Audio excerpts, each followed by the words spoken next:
Hey everyone, welcome back to Today in Tech. I'm Julia Beauchamp, and I'm here with Macworld Executive Editor Michael Simon, as well as Computer World Executive Editor Ken Mingus.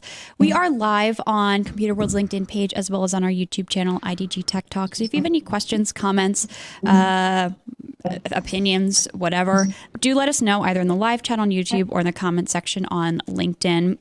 So, definitely the big news of the week, month, year, who knows, certainly at least in the tech industry is, this Elon Musk's possible acquisition of Twitter. He entered into an agreement to purchase it for $44 billion, take the company private. And I would imagine that there's going to be some ramifications for, maybe business users, maybe consumers, kind of remains to be seen. But overall, and I know, Ken, you can sort of touch on like what this means for the business side of things. So what does it? Well, okay. A couple things to say first. Okay. For people who may not be following this closely. It's an agreement for Elon Musk to buy it. Twitter has not been sold yet. He doesn't own Twitter yet. Yeah. But there was this immediate rush this week. And a lot of this stuff has political overtones and things that we don't need to get into. But like a lot of people who don't like Musk were immediately canceling their accounts. And a lot of people who think he's going to bring back, a lot of people who've been banned in the name of free speech were suddenly signing up. There was this weird sort of shift around something that hasn't even happened yet. And then I saw another statistic that made the point that I guess this is maybe in the US, but only 11% of people who are online are on Twitter. And, there's also one more statistic and I'll stop, but I saw something that said 20%, or it was either 12% or 20% of Twitter users are responsible for 80% of the content. Yeah, I believe that, certainly. You're talking about a subset within a subset within a subset. Now, that said, Twitter obviously probably has an outsized role in the discourse that we have, in the US and worldwide about a lot of things, including technology. Mm-hmm. The discourse among people who use it. Right. Well, that's what I mean. Yes, that's what I'm saying. It's a very loud megaphone for a very small relative number of people. That's a good point. That said, there are a lot of businesses that use Twitter as sort of a PR organ to get their message out and to try to engage with, technology users. I don't know that Musk owning Twitter is going to change that. It's really a little early to say, but the issue that the thing that I would be concerned about if I'm a company that relies on Twitter as one of my primary methods of communicating with my users or an audience is that if Twitter does kind of become a cesspool of disinformation, misinformation, and things like that, it becomes the noise becomes so strong that the signal that a company might be wanting to send might get buried. It's something that I do think companies and they need to pay attention to what's going on here, even though it hasn't happened yet. That's sort of my quick take. I think that's fair. Michael, I was going to point out this isn't an Apple story. I don't know what I'm doing here.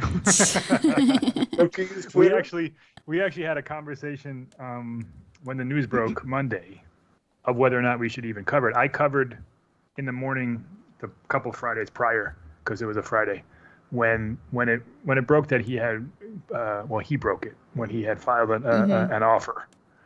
I threw it up on Macworld and I'll link that if anyone wants to read it. Sure.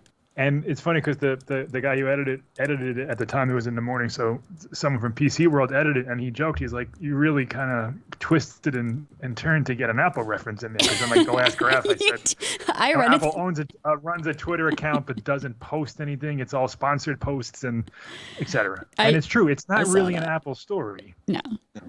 But there are a couple of stories a year, maybe even less, that kind of affect everybody. Yeah.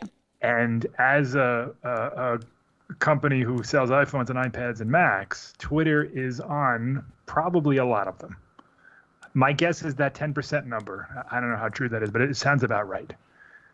Of that 10%, my guess is half probably use Apple products, maybe more. You see a lot of posts from iPhone, posts from Mac on the little location thing.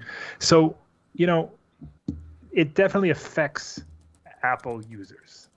Now, we could talk about this for 20 hours. There's a lot to unpack, and we're not going to get to anywhere near it.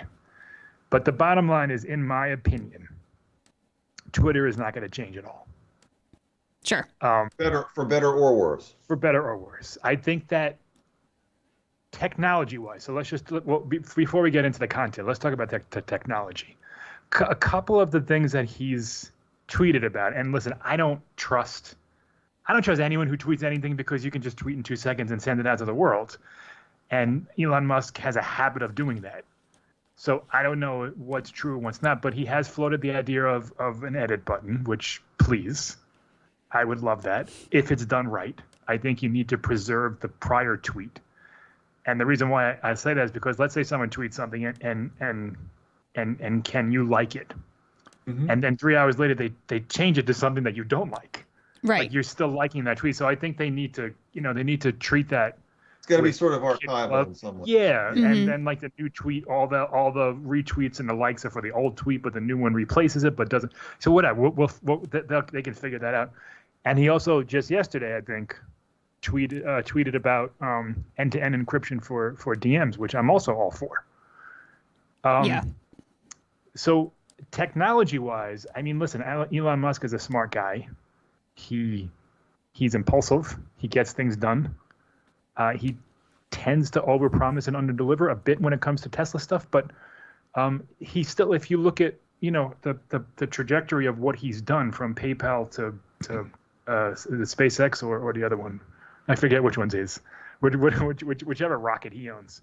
I mean, he's done pretty remarkable stuff. He's definitely a guy who, he's smart, he gets things done, and he rubs people the wrong way, like everybody. Listen, Steve Jobs did too. If Steve Jobs had a Twitter account, Lord knows what he'd be posting. I mean, he posted a screed about Flash on Apple.com for everyone to read. So Steve Jobs wasn't afraid to ruffle feathers either. So listen, I'm not going to defend or criticize Elon Musk. So let's see what he does. Now, the reason why everyone's up in arms over this on all sides, is the quote unquote free speech thing. Mm-hmm. Now, Twitter, for those who don't know, Twitter found itself in a bit of a hot water pickle jam jar when it started to, kick people off of the platform for saying things repeatedly that were, either disingenuous or spreading misinformation or, insulting people, whatever it is. And, it starts and ends kind of with Donald Trump because he was the president. And they didn't want to throw him off, and rightfully so. I honestly don't think they should have, because he's literally the most important person in the country. The president, whether you like him or not, the president of the United States is the most important person in this country. Does he need a Twitter account? Probably not.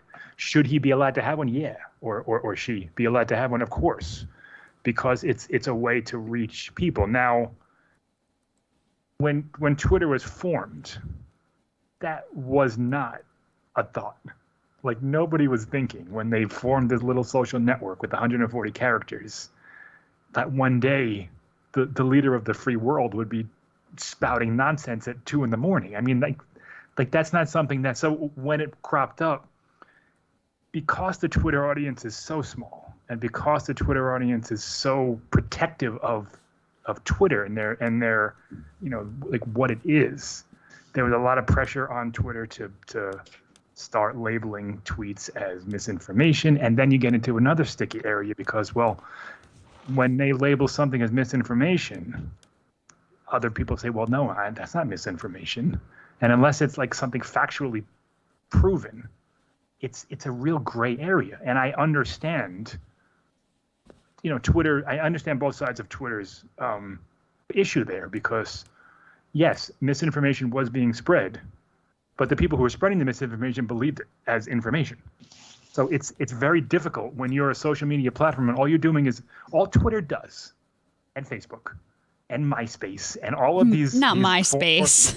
These former and current— You're teaching yourself here, Michael. It's a social network. It's the same thing. All these current and social networks, all they do is provide a platform for people to talk. That's Sure. it. That's the point. But they become big enough and they become entrenched in our society enough where they become, they have to become moderators and they have to become purveyors of truth. And truth is sticky. It's always been. Now it's worse than ever. And I think it's because of Twitter and because of Facebook, because we can see what everyone is thinking at any moment.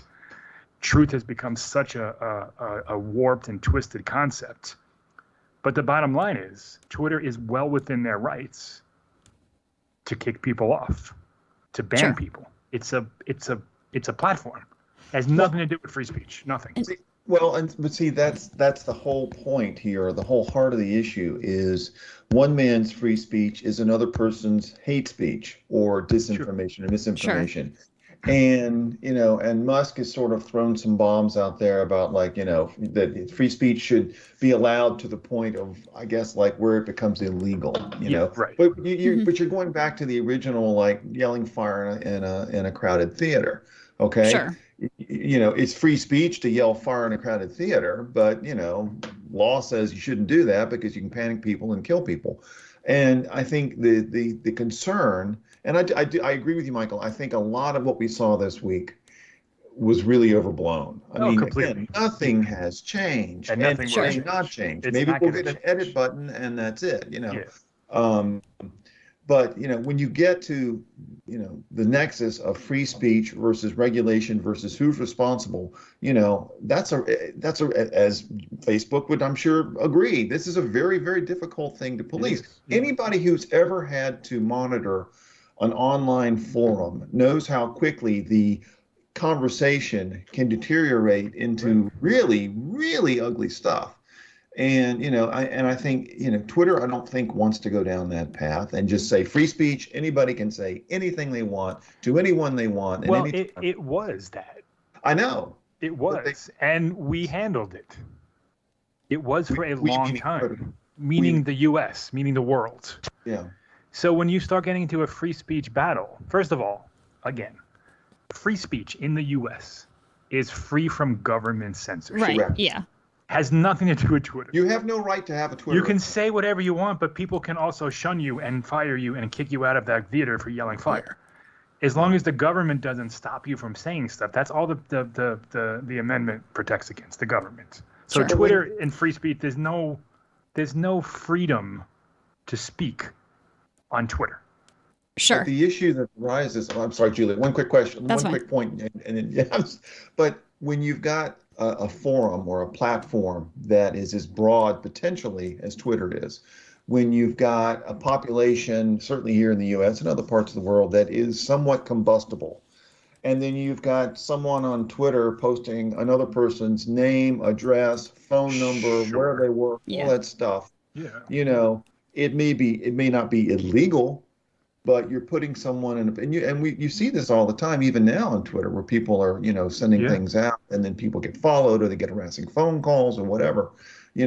It can get ugly quickly. So I think I'm hopeful if Musk follows through, and I'm not 100% convinced he's going to follow through on this purchase. Maybe not. You know? There's $1 billion penalty if he doesn't. Exactly. A good point. Yeah. Sure. So anyway, I'll be quiet, Julia. What were Okay. you going to say? Well, Sorry. I want to say two things. One, we just have a kind of funny comment on LinkedIn, which is basically this viewer saying, if every tweet had a price and there's been 2 trillion tweets since now, I tried to fact check that number and I could not find any answers. But for the sake of the joke, if there's been 2 trillion tweets, that means that he paid $45.50 for each tweet. And is a tweet worth that much? I thought that was a fun joke. Sure, that's an interesting observation. I hadn't thought of putting it that way. But what I wanted to talk about, and I know I think I maybe threw this question to you too early, Ken, but what's sort of the implication here for the business user and the enterprise user? Do you have any thoughts on that? Yeah, well, yeah, I sort of alluded to that early on. And I mean, first of all, I would say if you're a business user, who relies on Twitter extensively, you might want to broaden your portfolio there, because it's just one channel for getting either taking in information Sure. or sending information out. Secondly, slow down and wait. Just keep an eye. a lot of companies have PR, divisions who are tasked with nothing more than getting their message out, whether it's blasting reporters with emails, putting pitches on Twitter for upcoming events, soliciting, you can actually have conversations, real conversations on Twitter if you do it right. Hmm. But I think it's just too soon to tell. Again, as Michael said, at the same time, a lot of this stuff in the early days of Twitter was kind of ugly or whatever. Companies were embracing it. I mean, certainly Hmm. we've embraced it. I think it would be difficult to just cancel your corporate Twitter account, because then you're losing your voice in this Right. larger conversation. I don't think there's You any know, reason so to even consider doing that. I have friends, yeah. Twitter friends, that But cancel their people have. I've accounts. seen Of people course. cancel their. Yeah. And there's a bunch of people Not who were companies. banned I are mean, now these are suddenly individuals. back because they think it's all better now. It's the same. Nothing's changed, and nothing's going to change. And if it does, even if we do get some improvements, it's going to be a while. They still have to improve the sale. That's like 6, 8, 10 months. 6 months. Yeah, the I think Yeah. it's supposed to close by the end of the year, if I Yeah. read that correctly. So nothing's changing right now. I mean, listen, I have just this week, I hooked up with a friend from 25 years ago through Twitter. Like, it's a great platform. It's the idea that these social networks, like, we can find people that we've missed and make new friends and all that stuff is great. I truthfully believe that everyone should be allowed to say what they want to say on Twitter. I also think that's an incredibly difficult concept, because you get people who are being disingenuous about who they are. You get, all these bots and things that are created just to antagonize people. That, the platform itself is maybe pure in its intentions. Humanity isn't.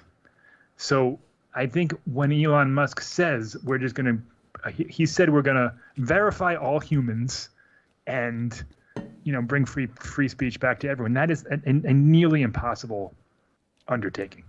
You can't do it. Well, the question is, how do you verify all the humans? That's it. Like, Mhm. Everybody have has to to give submit them a my credit card license to number or Twitter to get something? like there's no way to do it, and it's somewhat naive of a notion. I don't know that, listen, he has so much money that even if he loses money on Twitter, it's not going to matter to him. $45 billion, and he's not even paying all of that. He's only paying like 10. Like, that's not going to matter to him. However, he's a businessman and he does want to make money, so he has to look at this logically. He can't just go and fire a bunch of Twitter people because he doesn't like what they did or what they stand for, and leave the company rudderless. He canceled somebody's Tesla when they criticized him on Twitter. He Yeah. could do that. He could do it, but it's not a smart move. I mean, he's already criticized some of Twitter's employees this week through tweets. Hmm. So he's very impulsive, and I think that's what people are afraid of, is that he's unpredictable, he's impulsive, and now he has the keys to, a small but still influential platform. And listen, I'm on Twitter all day. I love it. Me too. I don't want it to go away. Yeah. And I don't want it to change in a wholesale way that makes me not want to be here anymore. But I don't think that if you allow, I don't know how many accounts were banned in the last 3 years, but if everyone comes back, all right, go ahead. Like, that's not going to change. In fact, I think it's better. Like, I like seeing opinions of people that are different. I don't want a platform that's all people that I like and know. So I'm all for the so-called free speech part of it. I just think it's very difficult. And let's not forget, Twitter is also worldwide. Musk is Yeah. just looking at the U.S. version of it. It's Sure. France and Europe and China. China's another big question mark. Like, it's not just a U.S. thing, even though we like to think of it as being a U.S. thing. Just to pick up real quickly on one point you make, Mike. Twitter is what you make of it. You choose who you follow. Sure.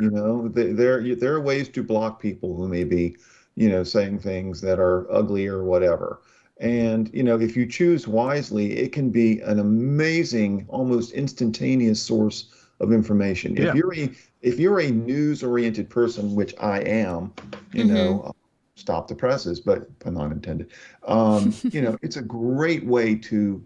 I mean, I remember I was watching Twitter whenever the bombing was at the Boston Marathon. And literally it popped up on Twitter before I heard it anywhere, and it's like right there, somebody tweeted or whatever, and then the news was out there. And it does sort of accelerate the news cycle because things pop up there very quickly, and then they either get debunked or people start spreading them or whatever. That's the downside of the misinformation, disinformation stuff. But, again, my original point, you make of it what you want it to be by who you follow. Sure.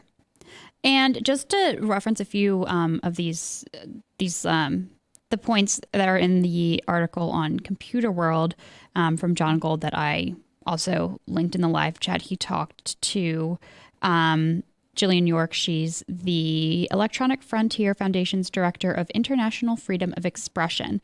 And I think she makes like the decent point, which is it's hard for her to see how like new ownership, as it were, will be better or worse for users than a bunch of shareholders having control over the company. Because it's like, it's not like other people didn't control Twitter before. Because they did. People were saying, well, it shouldn't be in the hands of one person. Well, what about Facebook? What about Apple? Tim Cook is the guy. What about, Microsoft's a bad example, but back in the day, it was Bill Gates. And I mean, I think at Twitter for a long time, it was, even though Jack Dorsey didn't have like 100% of the company, he was really the head of the company. He was the head. He's the one who made the big decisions. Yeah. So I just don't think anything categorically changes. There's a lot of people who think that Elon Musk is on their side. I think Elon Musk is on Elon Musk's side. I don't think I think he bought Twitter because he probably likes it just as much as we do. He can afford it. He saw I don't think any of us who like the platform of Twitter will say that it's done particularly well in the last 5 years. I mean, daily active users, monthly active users are all down. The app, for lack of a better word, sucks. So there are ways to improve it, and I think that's where this comes from, is that he's an entrepreneur, he's an investor, and in this instance, I don't think Twitter users have anything to worry about just yet. Sure. We'll see. Fair observation. All right. Well, thank you both so much. I really appreciate it, even though it was, a little bit of a different topic than normal. I think very much. Can we get back to iPhones next week, please? Yeah. We can work on that. I've heard of those. It's so, worthwhile to talk about. So thank you both so much. And thank you also much for watching this episode of Today in Tech. If you liked this video, you can give it a thumbs up. If you're watching on LinkedIn, you can head over to our YouTube channel, IDG Tech Talk, like the video over there, subscribe to the channel, and hit the bell icon so you're notified every single time we post a new video. If you have any questions, comments, observations, opinions that you want to express, let me know in the comments below. Thanks again for watching.